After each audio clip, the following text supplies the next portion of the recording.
Voilà, bienvenue dans cette première partie où nous allons parler des mauvaises fréquentations avec les adolescents, leurs amis, leurs amitiés et pourquoi les adolescents sont aussi friands de relations amicales.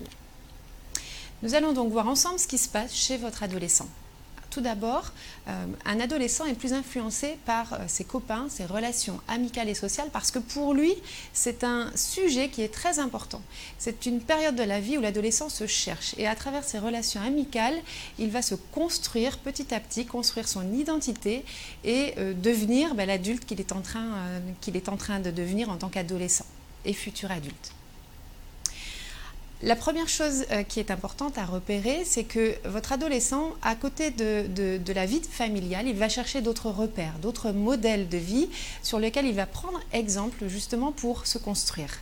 Il va donc chercher des repères parmi les connaissances qu'il a et dans ses relations amicales. Il va chercher aussi à se démarquer de ses parents. Il va parfois même aller jusqu'à chercher l'opposé de ce qu'il connaît avec ses parents, avec les valeurs que vous lui transmettez, avec le mode de vie que vous avez. Il est curieux, il s'intéresse à tout ce qui est différent de ce qu'il connaît déjà dans sa vie familiale. Votre adolescent cherche aussi à tracer sa propre voie. Il cherche à être quelqu'un d'unique, d'original. Il cherche à être un individu à part entière. Et pour cela, il va faire des expérimentations, des explorations qui vont l'amener à devenir un petit peu plus chaque jour celui qu'il a envie d'être. Mais cela va se faire bien sûr progressivement, avec des tâtonnements, parfois avec des erreurs. Et ça va se dérouler tout au long de son adolescence. Votre adolescent, par rapport à cette quête, va être avide de rencontres, avide de découvertes. Il va se montrer très curieux, même et peut-être surtout vis-à-vis de personnes qui lui semblent tellement différentes de lui qu'il est attiré de comprendre cette différence. Donc cette curiosité, cette différence va l'attirer, va animer en lui, va réveiller en lui une envie de découvrir, une envie de connaître. Et puis une autre chose qui est un point plutôt positif, c'est que votre adolescent a une très grande tolérance justement à la différence parce qu'il ne va pas distinguer au niveau moral en tout cas ce qui va peut-être vous être vraiment plus cloisonné entre des comportements ou des personnes que vous jugez de bonnes relations, de bonnes fréquentations et d'autres que vous pensez peut-être plus néfastes. Pour votre adolescent, la plupart du temps, il ne va pas avoir ce regard aussi clair, aussi séparé. Il va se montrer très tolérant vis-à-vis de personnes qui peuvent être très différentes de lui. C'est plutôt quelque chose effectivement de positif, mais ça va l'amener parfois à faire confiance, par exemple, à des personnes qui peuvent s'avérer dans le temps peut-être de mauvaises influences. Nous allons voir maintenant pourquoi un adolescent peut en arriver à avoir des mauvaises fréquentations. Alors, sur cette partie de l'atelier, nous allons voir que certains adolescents vont chercher en particulier d'autres personnes dans leur réseau et dans leur cercle amical, des personnes qui vont peut-être avoir une influence sur lui, que vous allez probablement juger de négative ou de mauvaise, mais qui, vous allez le voir, peuvent lui apporter quelque chose qui lui trouve bénéfique. Alors par exemple, il va chercher dans les fréquentations autour de lui des personnes qui vont le valoriser. Vous avez par exemple un adolescent qui va manquer de confiance en lui, qui va manquer d'aplomb, qui est peut-être un peu introverti. Eh bien, il va être attiré vers une autre personne, peut-être plus âgée, peut-être plus sûre, plus mûre et plus affirmée, qui ose s'exprimer parce qu'il va à travers cet ami se trouver un petit peu plus rassuré, un peu plus confiant. Il peut se retrouver aussi dans un groupe qui le valorise dans ce qu'il est. D'ailleurs, nous remarquons que les adolescents qui vont être dévalorisés dans un domaine, par exemple à l'école, sont plus à risque de retrouver dans un groupe d'amis en dehors de l'école, par exemple, eh bien, cette valorisation qu'ils ne trouvent pas à l'école ou peut-être à la maison. S'il se sent valorisé dans un groupe, il aura tendance bien sûr à s'y accrocher et à aimer être en présence de ces personnes auprès de qui il se sent valorisé. Cela va soutenir son estime de lui-même qui est peut-être mise à mal.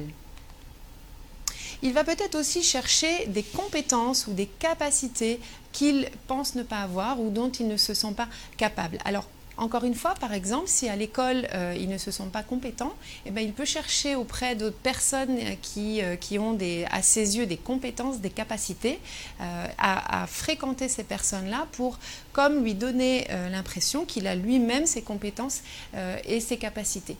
Il va peut-être vouloir se rendre utile, même si c'est dans un domaine qui n'est pas le milieu scolaire ou ses activités extrascolaires, mais le sentiment d'utilité, qui est un besoin humain important et fondamental, eh bien c'est ce que l'adolescent, c'est ce que votre adolescent va chercher auprès de personnes qui vont lui montrer qu'il est utile, qu'il est capable de faire quelque chose. Et ce sentiment de compétence va l'amener à rechercher la présence de ces personnes qui lui montrent qu'il est compétent et capable. Il peut aussi chercher autre chose, il peut chercher de l'affection et un sentiment d'appartenir à un groupe. Là encore, nous sommes sur un besoin humain fondamental, le besoin d'appartenance. Et ce besoin, parfois, chez l'adolescent, fait défaut. Nous savons que l'adolescent, quel qu'il soit, cherche une appartenance avec un groupe d'amis. Et cette appartenance, eh bien, parfois, elle est plus ou moins difficile à vivre. Certains adolescents vont très facilement se faire des amis, quand d'autres, parfois, vont se retrouver isolés et avoir des difficultés à créer des liens importants avec d'autres personnes. Et bien, ces adolescents peuvent parfois être à risque et se retrouver dans des groupes qui leur apportent affection et appartenance, même si ce groupe peut avoir des inconvénients. Le fait qu'il y ait cette solidarité, cette union dans le clan, dans le groupe, qui lui donne l'impression d'appartenir, d'être uni par ces liens d'affection, eh bien, l'adolescent va être attiré par ce type d'expérience qu'il va vivre dans ce groupe. Il peut aussi trouver, ou en tout cas rechercher dans ces relations, de la sécurité. Et on le voit par exemple dans certains établissements scolaires quand des adolescents plus jeunes vont fréquenter des adolescents plus âgés et y trouver notamment un sentiment d'être sécurisés parce qu'ils se sentiront un peu moins fragiles, un peu moins exposés aux risques qu'il peut y avoir dans une école. Et donc ils en attendent finalement une certaine forme de protection. Pourquoi? Parce que peut-être ils se sentent fragiles, peut-être qu'ils ont été chahutés, peut-être qu'ils se sentent menacés par différentes choses qu'ils rencontrent dans leur établissement scolaire ou d'ailleurs en dehors de l'école. Et donc là, c'est un besoin de sécurité, d'être rassurés. Et puis dernier point, ils peuvent aussi chercher un modèle, dans le sens où ils vont chercher des personnalités qu'ils vont admirer et auxquelles ils vont pouvoir se projeter, s'identifier, toujours dans l'optique de se construire, de développer leur identité et finalement d'affirmer de leur côté ce qu'ils n'ont peut-être pas encore complètement affirmé. Leur personnalité par exemple, les traits de caractère qui vont petit à petit se tisser et se développer, eh bien, à travers ce modèle d'identité, ce modèle de personnalité, votre adolescent va chercher justement des personnalités fortes, des personnes qui vont avoir une originalité, une force de caractère. Et cette admiration qu'ils vont avoir va leur servir un petit peu de béquille, de soutien pour leur construction identitaire. Alors nous allons voir maintenant quelque chose qui va vous être utile si toutefois vous pensez que votre adolescent court certains risques et notamment dans les relations qu'il a. Vous avez peut-être des suspicions ou des inquiétudes en ce qui concerne certaines relations de votre adolescent. Alors le premier point qui est à retenir, c'est que votre adolescent, s'il est sous mauvaise influence, va avoir un comportement qui va changer. Le comportement qui change peut se manifester à l'école. Par exemple, vous allez avoir un adolescent qui va s'absenter plus souvent ou pour des raisons, des motifs qui ne sont pas justifiés de votre point de vue. Vous allez peut-être avoir un adolescent qui va mentir ou qui va prétexter des choses pour pouvoir échapper par exemple à un cours ou à un devoir. Il va peut-être aussi se renfermer et avoir une attitude, il risque de s'isoler. Ou vous allez le voir faire des cachotteries. Et écrire sur son téléphone par exemple et puis le cacher quand il vous voit arriver, vous allez remarquer globalement, ça ce sont quelques exemples, il pourrait y en avoir d'autres, des façons inhabituelles de la part de votre adolescent de se comporter. Vous ne le connaissez pas comme ça et vous avez le sentiment qu'il essaye de dissimuler quelque chose. Ça, c'est le premier point qui doit pouvoir alerter et sur lequel il est important d'aller creuser pour savoir s'il s'agit ou non de mauvaise fréquentation. Le deuxième point concerne la façon dont votre adolescent va parler. Par exemple, son discours va changer. Vous pouvez l'entendre vous dire des choses qui vous semblent inquiétantes ou vous allez avoir un discours qui va se radicaliser. Il va avoir des propos très abrupts, parfois même je dirais sans qu'il y ait d'arrondi, un discours très cru qu'il va dire avec aplomb, qui veut peut-être vous faire penser que votre adolescent parle, mais est en train de répéter un discours qui lui a été dit. Peut-être même que son discours va à l'encontre des valeurs familiales et parentales que vous lui avez transmises. Ça, c'est un autre point important. Si vous considérez que dans son discours, il y a vraiment une grande différence par rapport à ce que vous connaissez de lui et sa manière habituelle de parler, c'est le deuxième point qui doit alerter et attirer votre vigilance. Troisième point, il s'agit d'identifier maintenant des signaux de mal-être qui vont s'installer dans le quotidien.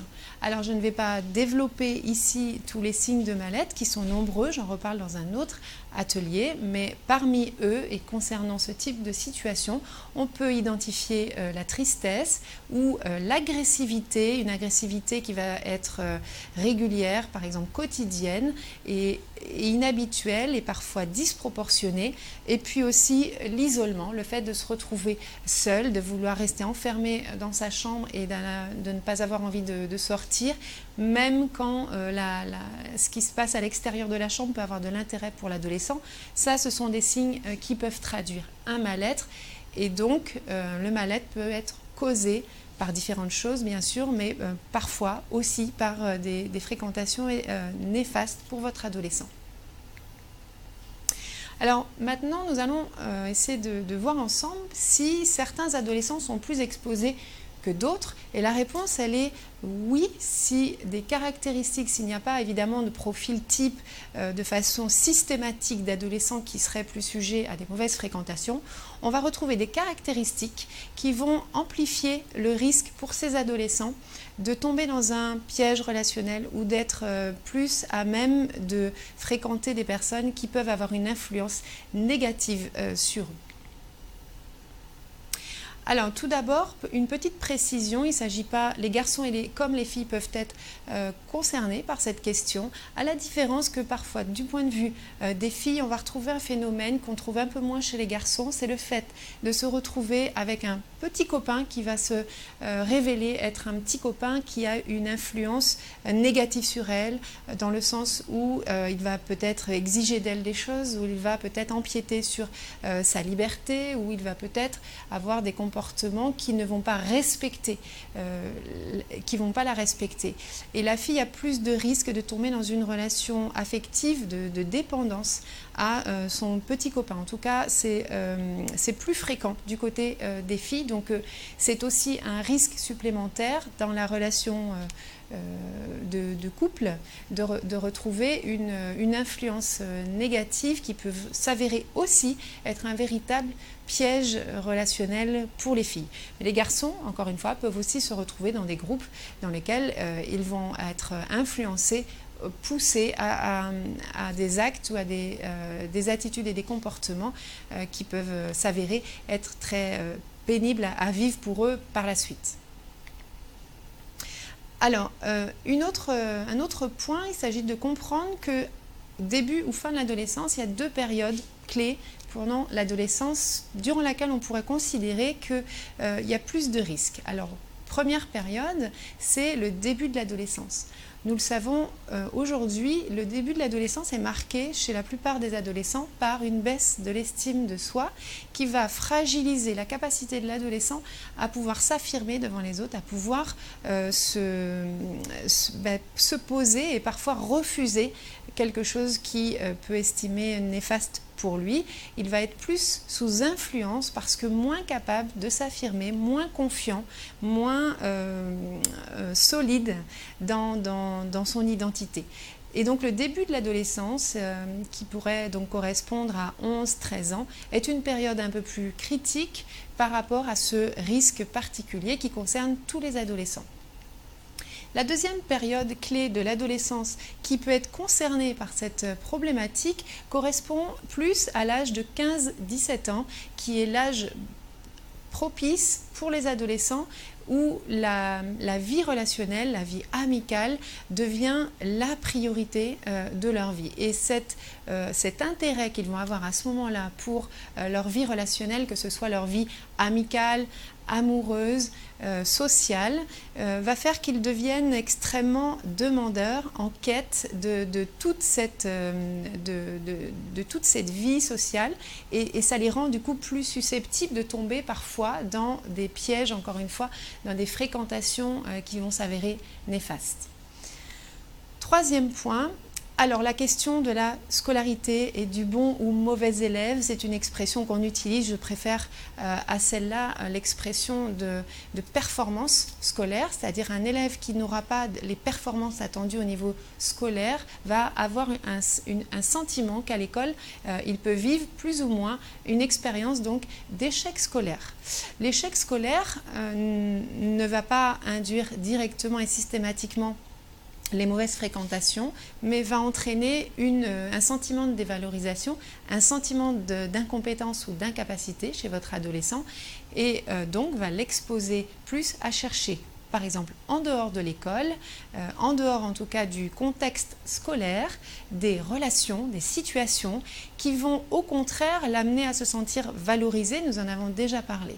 Donc une expérience négative et un vécu scolaire négatif, sachant que l'adolescent passe beaucoup de temps à l'école, va constituer un risque dans la mesure où de toute façon, en tant qu'adolescent, il a besoin de se sentir valorisé. Et donc il va être beaucoup plus en quête de chercher ailleurs, quitte à tomber dans un groupe qui n'est pas forcément le meilleur pour lui. Il va donc être plus attiré par des situations, il va se sentir valorisé. Quatrième point, alors d'un point de vue des personnalités, j'en reparlerai notamment pour les réseaux sociaux.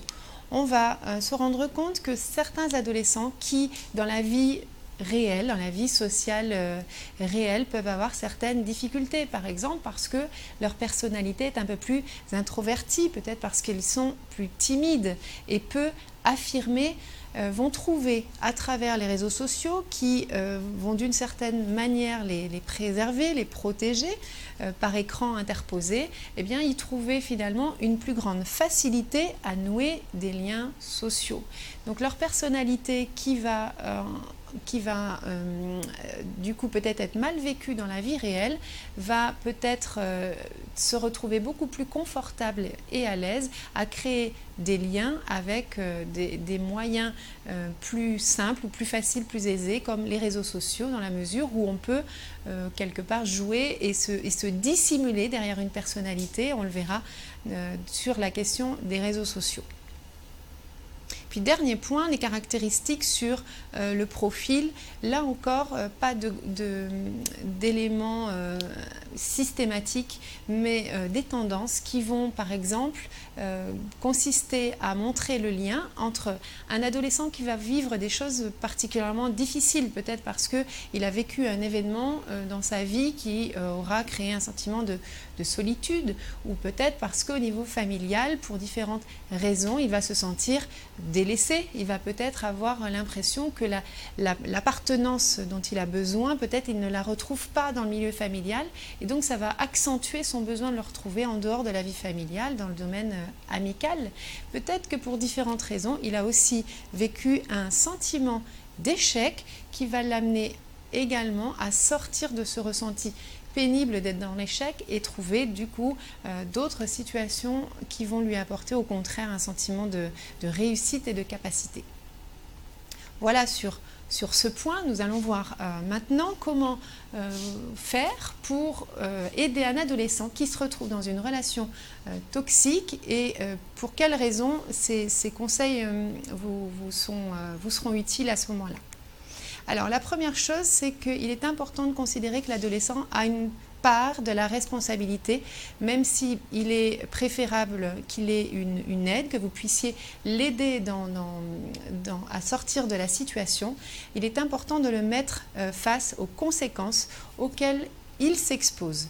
Dans quel but? Eh bien, dans le but qu'il trouve lui-même les ressources pour refuser ou faire ses choix. C'est bien sûr ce que chaque adolescent a à apprendre. C'est petit à petit s'affirmer et avoir lui-même les réponses pour pouvoir se sortir de certaines situations ou même ne pas y entrer. Donc par exemple, savoir refuser une sollicitation si on lui dit, on le pousse, on l'incite fortement à rater un cours ou aller faire des choses qu'il n'a pas au départ envie de faire.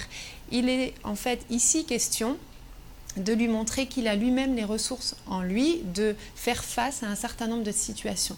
Par exemple, dans les compétences qu'il va développer, c'est apprendre à refuser, à dire non, à s'affirmer et puis à savoir exactement ce qu'il veut et savoir le communiquer.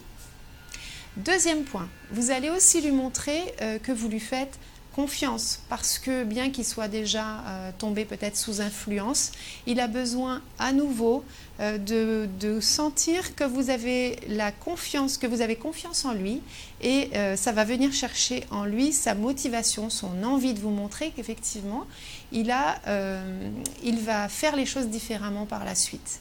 Il a donc besoin de votre soutien et là c'est l'affection qui va jouer pour lui en faveur de se reprendre et puis ne pas retomber dans les mêmes pièges. Ce que ça va lui apporter également, c'est que ça va l'empêcher de retomber dans des schémas où il va peut-être considérer que sa famille en fait n'a plus confiance en lui, donc il va chercher la confiance chez d'autres personnes. Et puis il a surtout aussi besoin de sentir que vous le pensez capable de faire les bons choix. J'ai peut-être pas fait les bons choix avant, mais maintenant je suis capable de choisir et de savoir avec qui je dois aller, à quel moment je dois arrêter ou refuser. Troisième point, vous allez aussi lui donner des alternatives. Pourquoi? Parce que, encore une fois, votre adolescent, il est en capacité de commencer à réfléchir les choses. Et il a besoin de sentir qu'il n'est plus sous la gouverne complète de ses parents, mais qu'au contraire, il va petit à petit prendre sa vie en main. Et donc, vous allez baliser son chemin, sa trajectoire, en lui donnant à la fois des repères, des alternatives, bien sûr des alternatives que vous aurez pesées, mesurées en amont et qui seront bénéfiques pour lui. Les alternatives vont l'amener donc à faire des choix et si toutefois, par exemple, l'alternative sera de renoncer à une relation amicale ou amoureuse qui s'avère être une relation toxique, eh bien, s'il le fait par lui-même, il y a un engagement qui l'aidera beaucoup plus à tenir dans le temps cet engagement que s'il le fait uniquement parce que c'est vous qui lui avez demandé de le faire. Il y a une implication qui va permettre à l'adolescent d'une part de prendre confiance en lui et puis de tenir la décision qu'il a prise de l'assumer beaucoup plus de façon plus complète. Donc maintenant, voici quelques préconisations pour savoir quoi faire du côté du parent.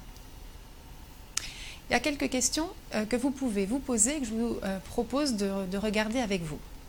Alors tout d'abord, si vous avez effectivement des relations, vous voyez que votre adolescent a des relations avec quelqu'un que vous estimez pas très fréquentable, eh bien la première question, comme nous l'avons vu tout à l'heure, c'est qu'est-ce que cette relation apporte à mon fils ou ma fille ? Avec l'hypothèse que de façon très certaine, si votre adolescent continue une relation avec telle ou telle personne, c'est que ça lui apporte quelque chose. Il y a un bénéfice. Donc quel est ce bénéfice ? Pourquoi cette question elle est importante à poser en premier lieu? C'est parce que suivant la réponse que vous allez apporter, ça va vous éclairer sur ce que votre adolescent cherche dans cette relation. Et donc ça vous aidera à mieux l'aider. Vous pouvez aussi vous demander qu'est-ce qui lui a manqué. Est-ce qu'il s'agit justement, est-ce que ce qui lui a manqué, c'est un manque de confiance, un manque de valorisation, un manque de sécurité dans son établissement, peut-être un manque d'affection qu'elle va trouver auprès d'un petit copain ou d'un groupe d'amis. Qu'est-ce qui lui a manqué? La troisième question, c'est de quoi a-t-il ou a-t-elle besoin? Donc en continuité avec la question précédente, si il lui a manqué de la sécurité, ça veut dire qu'elle a besoin de protection, elle a besoin de se sentir rassurée. Si ce qui lui a manqué, c'est d'être valorisée parce qu'elle n'a pas forcément un vécu scolaire très positif, eh bien ça veut dire qu'elle aura besoin d'être valorisée dans un autre domaine ou dans le domaine scolaire. Si ce qui lui a manqué, c'est de la reconnaissance, de la considération et de l'impression d'exister pour l'autre, eh bien, ça veut dire que votre adolescent aura besoin de cette reconnaissance et de cette considération. Quatrième question à se poser, quels arguments vous pouvez donner pour justifier que les fréquentations sont néfastes? En effet, il y a un point très important. Jusqu'à maintenant, j'ai parlé de fréquentation néfaste ou de mauvaise fréquentation. Il faut être clair sur un point, c'est que cette expression-là va probablement être utilisée par vous, parents, peut-être avec d'autres parents, mais du côté de votre adolescent, il est très peu probable qu'il ait l'impression d'avoir une mauvaise fréquentation. D'ailleurs, si vous abordez le sujet avec lui de façon brute et frontale en lui disant que voilà, cette personne, ça c'est une mauvaise fréquentation, eh bien il risque d'une part de se braquer, de se bloquer, parce que de son point de vue, ce n'est pas du tout sûr qu'il perçoive les choses de la même manière. La personne qui va concevoir cette fréquentation comme étant néfaste, la plupart du temps, c'est le parent. Donc, il vaut mieux aborder les choses d'une façon que l'adolescent ne va pas se braquer pour pouvoir instaurer un dialogue avec lui et ensuite l'amener à comprendre comment vous percevez les choses et pourquoi vous vous inquiétez, pourquoi pour vous aimeriez qu'il y ait un changement. Vous allez donc chercher pour cela des arguments à donner pour justifier que les fréquentations sont néfastes ou pas. Elles sont néfastes parce que vous voyez que votre adolescent en vient avoir des comportements qui peuvent être problématiques. Par exemple, il est influencé par un groupe d'amis qui l'amène à s'absenter très souvent des cours et qu'effectivement sa scolarité est en péril, que ses notes baissent. Ça, c'est un argument concret, objectif. Est-ce que vous trouvez que ces fréquentations sont néfastes parce qu'il en arrive à avoir des propos qui vous semblent, par exemple, je sais pas, banaliser ou justifier la violence et que pour vous, la violence ne faisant pas partie de vos valeurs, vous allez lui expliquer combien certains discours ou certaines manières de faire peuvent banaliser la violence alors que vous souhaiteriez au contraire qu'il ait une attitude comme ce que vous essayez de lui transmettre de non-violence. Voilà. Donc prenez des exemples concrets de conséquences qui vont vous servir d'argument pour essayer de faire prendre conscience à votre adolescent de la raison qui fait que aujourd'hui vous vous inquiétez et que ce n'est pas juste parce que vous avez des suspicions hypothétiques mais que vous avez vraiment observé des choses concrètes qui peuvent être défavorables voire pénibles pour votre adolescent et pour vous.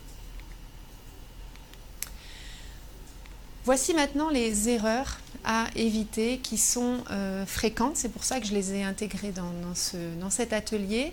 C'est alors ce à quoi l'adolescent va être très réfractaire, très réactif, c'est par exemple si vous jugez votre adolescent en mettant en cause ses choix. Par exemple, si vous lui dites mais comment ça se fait que tu te retrouves avec quelqu'un comme ça, tu n'as pas été capable de trouver quelqu'un qui te convienne et qui t'apporte des bonnes choses. En faisant ça, eh bien, effectivement, vous le jugez et vous allez le braquer parce qu'il va se sentir agressé et complètement mis en cause dans sa capacité à faire des choix. En fait, il va avoir l'impression que vous ne lui faites pas confiance, que vous mettez en doute cette capacité et que donc il va se sentir diminué. Après cela, il n'aura pas envie de discuter et effectivement, il risque d'y avoir une rupture, voire un problème de communication avec votre adolescent. L'autre erreur est de juger néfaste, alors non pas votre adolescent et sa capacité à faire des bons choix, mais vous allez juger les personnes que votre adolescent fréquente.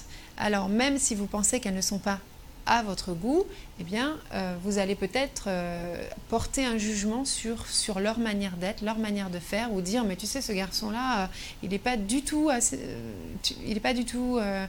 fréquentable, ou il n'est pas bien pour toi, ou et voilà les défauts qu'il a, et c'est vraiment pas quelqu'un qui mérite d'être fréquenté.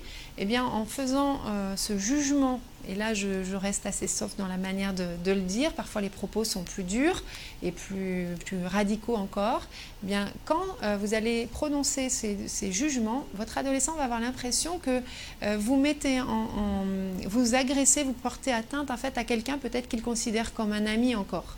Et du coup, ça va l'atteindre lui. Si vous parlez en mal de quelqu'un que votre adolescent affectionne, aime bien, il va vouloir faire quoi? Il va vouloir le défendre, il va vouloir vous donner tort, il va vouloir argumenter pour dire mais non, tu ne le connais pas, c'est quelqu'un de très gentil, de très sympa, qui a beaucoup de qualités, et en fait vous allez rentrer dans un jeu d'argumentation où vous allez essayer de faire entendre raison à votre adolescent et il va se défendre en disant mais que vous avez tort de penser ce que vous pensez. Bref, la communication va être stérile, vous allez arriver à deux monologues qui ne vont pas du tout être constructifs et qui, encore une fois, ne vont pas être les meilleures conditions pour un dialogue qui va amener vraiment à votre objectif avec votre adolescent. Troisième point, mettre un terme radical et l'imposer sans l'aider l'adolescent à prendre ses responsabilités. Dans le cas où, par exemple, vous ordonnez à votre adolescent de mettre fin à une relation sans discussion, alors je vais faire une exception avec une situation qui pourrait vraiment s'avérer extrêmement urgente et dangereuse.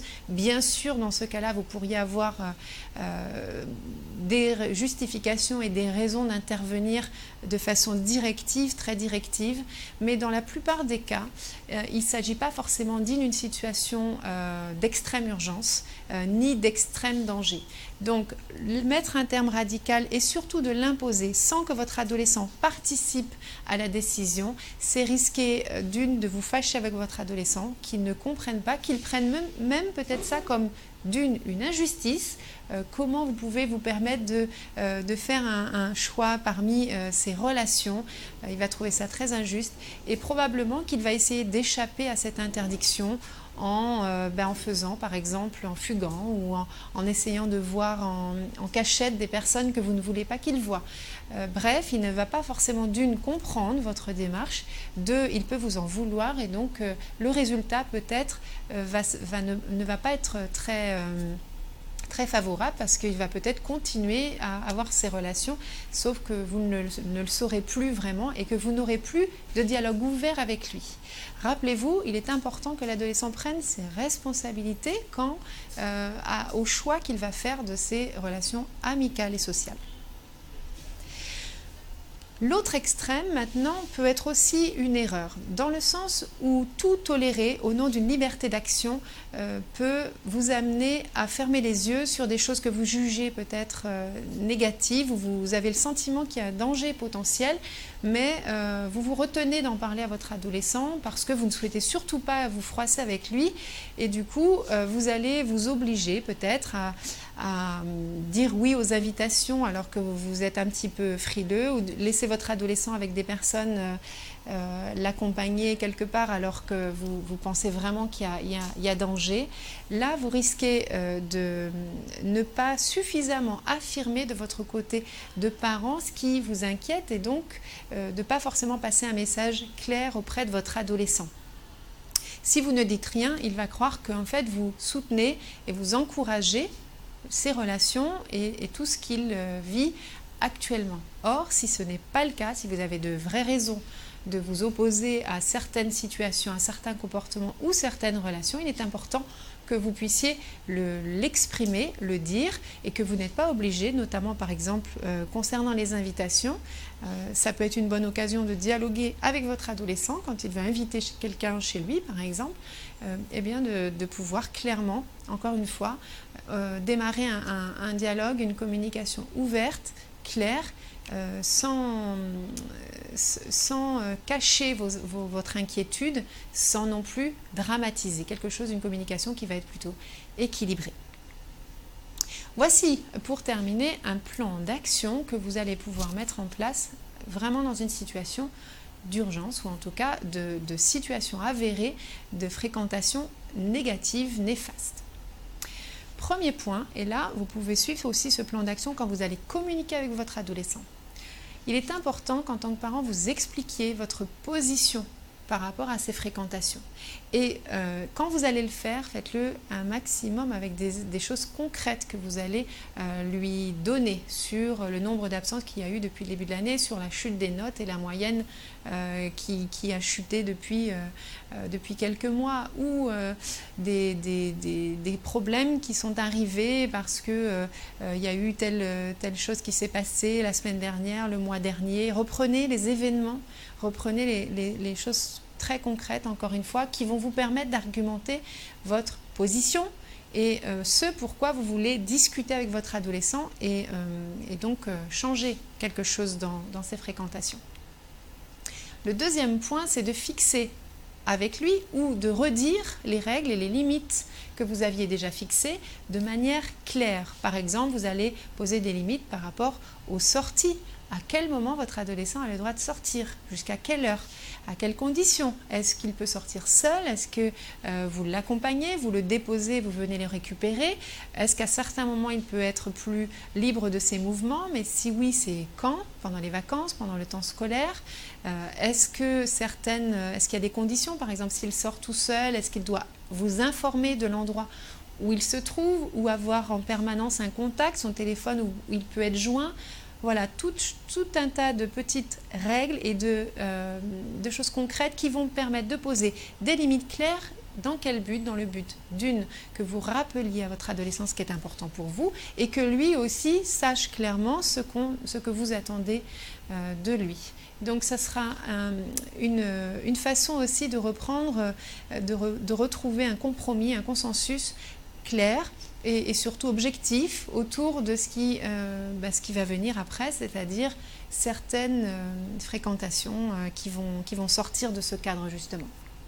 Le troisième point, trouver des moyens de valoriser autrement votre adolescent. Par exemple, si vous avez l'impression qu'il a des fréquentations qui ne sont pas bonnes pour lui, eh bien vous allez peut-être lui parler d'autres personnes qu'il a rencontrées avant ou d'autres relations amicales qui ont été au contraire très positives, très bénéfiques. Montrez-lui que vous êtes aussi capable de voir ce qu'il a fait de positif, de valorisant.